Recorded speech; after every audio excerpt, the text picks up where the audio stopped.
Bills are a result of ownership. Lack is a result of ownership. No, they didn't get it. See the power of ownership and the power of access.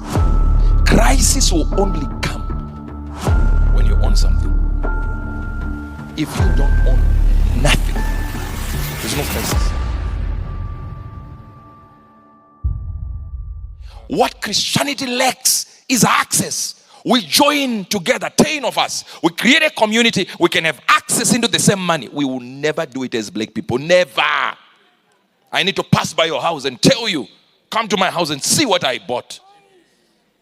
It's the reason why our community will buy houses first.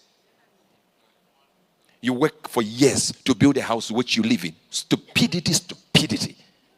A house is a liability. Anything that doesn't bring you money is a liability. You can only have a house when you have another house where you can get rent. Now, right now, I know what if I say, what do you want? You'll be like, if I can just have my own house. Because you're thinking of showing your friends that don't like you. That will gossip about you when you're gone. And if you die, you will leave it to your wife who will get married to another man. One day when you decide, we are a community. Let's create 5 of us here. We can share water. We can share this. We can share this. You see how thriving. See the Amish community. Not one Down syndrome in the Amish community in America that they have actually researched. Not one Down syndrome. Do you understand? Not one Down syndrome. And lifespan has increased in the Amish community. Because of a community with access will give you more life. Ownership will kill you. Listen, bills are a result of ownership. Lack is a result of ownership. Employment, a job, is a result of ownership. You are employed because you are not in the access of God. I wish I could talk to you. The Bible calls us stewards of the earth. We are here to take care of the earth. One time I was ministering here, and I got a call from the man who is in the who is who's of Christianity called Rodin Howard Brown. He said, I want to talk to you. I'm like, wow, wonderful. Dr. Rodin Howard Brown, the man who is in the who is who of Christianity.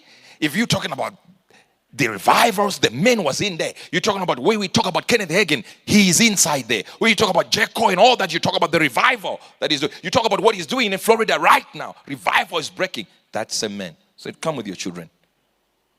Want to take your children to Disney World. I said, say, what's happening?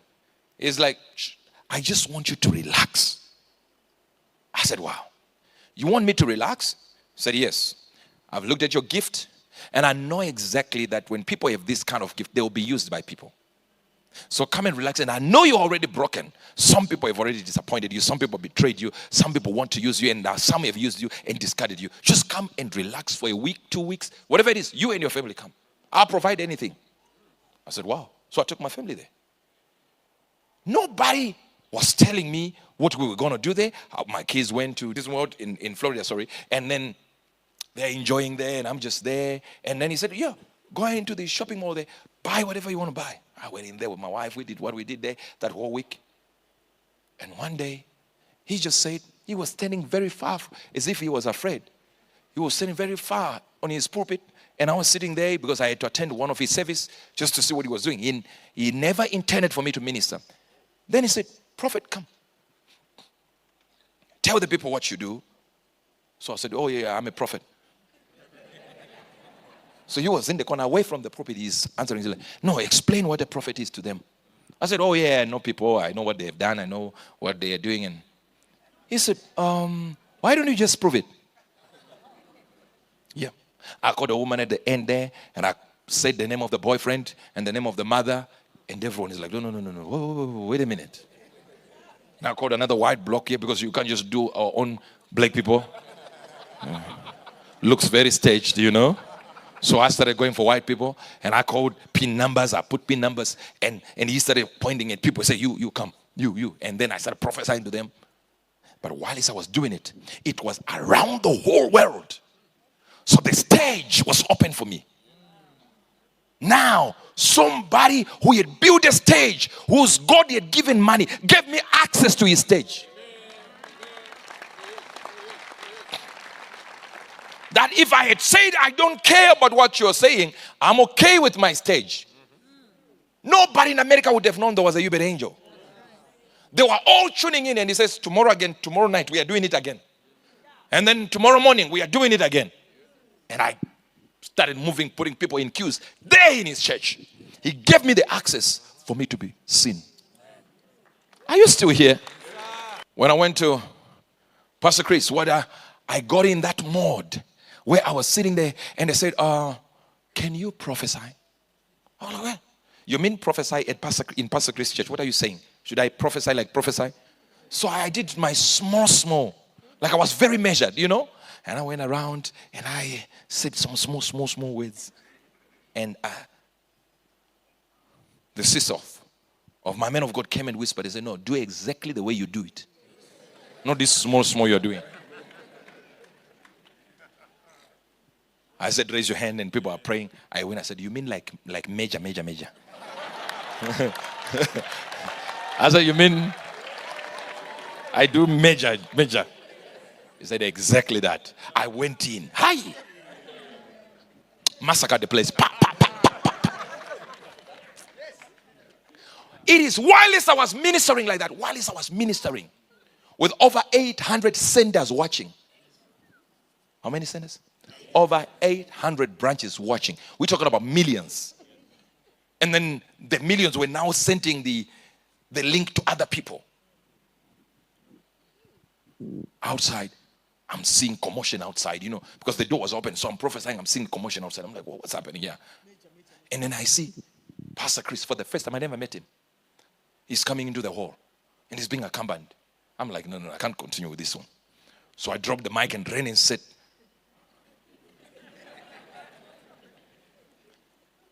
he came through, hugged me, and went to the stage. He says, Prophet Uebert, come, sit here in his chair. You know, listen, I didn't feel like $1 million because I have it. I felt like $1 billion. I went and sat there, and while I'm sitting there, imagine the millions that got to witness my gifting. Somebody with a stage who is watched by billions gave me a stage. Bi-monthly, I'm live on the stage preaching to billions because I'm given the stage by Pastor Chris. That stage is important because that stage was not just built. Through prosperity, shall my cities be spread abroad. He spread that because God gifted him and gave him the ability to have access. Access is more powerful than ownership. Access is more powerful than ownership. What you don't have is you have never understood access. All you want is to own. I want to own my 120Y. I want to own. Do you know that 120Y? That Honda Fit. And it's fitted, that car. Now that Fit, that one, if two of you manage to do something, and you say, we're going to create business together, we're going to move together, travel together. Do you know the two of you can buy a truck that will do business and that you will come to church together in the same truck that will do business Monday, Tuesday, Wednesday, Thursday, Friday, but you want to have your own Honda Fit. And then you wonder why you are not rich. Because the money you were supposed to use for business is in a Honda Fit. Cosmetics is just showing people, I have my own car. And you get in there, you put it at the bottom, Jehovah, cop. Leave our God alone, please. I remember a prophet in South Africa, you know him, white man, very good teacher. But I think they had a run-in with Prophet TB Joshua and it was not good. And now I'm close to TB Joshua. But I've been invited to preach for the white prophet from South Africa. So I honored that. So I went there. But in that moment when I went there, that man was popular around the world. Cobus was popular. He had never invited any black preacher to preach anywhere near his pulpit. And do you know how he got me? Simple. I was coming from Mandela's house with Prophet Makandiwo. And then I got a call that there is a man who has been calling. And he says he wants prayer. I said, who is that? Said Prophet Cobus. I said, that person, when he calls again, shout at them. They're lying. They said, these people have been calling. Then he called one of the guys we went with to Mandela's house. And we were with the guy. The guy said, yeah, he's been looking for you for years, for months. I said, okay, Prophet is going to Zimbabwe. I'm going to see Cobus. So I went there. And that's when the meeting happened where I needed to come for the conference. In that meeting, a lot happened. Even some apostles you see now in Nigeria, you know them by name. That's when they saw me. And they were young kids.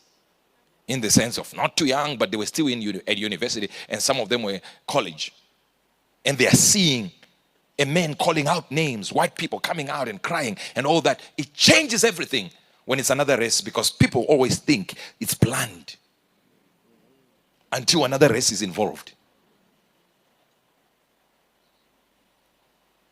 But that access I got from Rodin Howard Brown, the access I got from Pastor Chris, the access I got from Cobus, the access I got from TB Joshua, if it was not presented well, my gifting, though big, would not be anywhere. No, they're missing this one. I know you're missing it. When you have access, a midwife, somebody who sees what you carry and is not jealous of it, is not competing, is simply saying, let God move and move. But for these people to have, these luminaries in the spirit, to have the capacity to give you their stage, is because God has blessed them financially. God has moved them to another level. So they're not competing with you. They're just establishing. I wish today you will get your own midwife. I said you get your own midwife. Everything you do, have that ability of saying, I have access, I have access, I have access, I have access, I have access.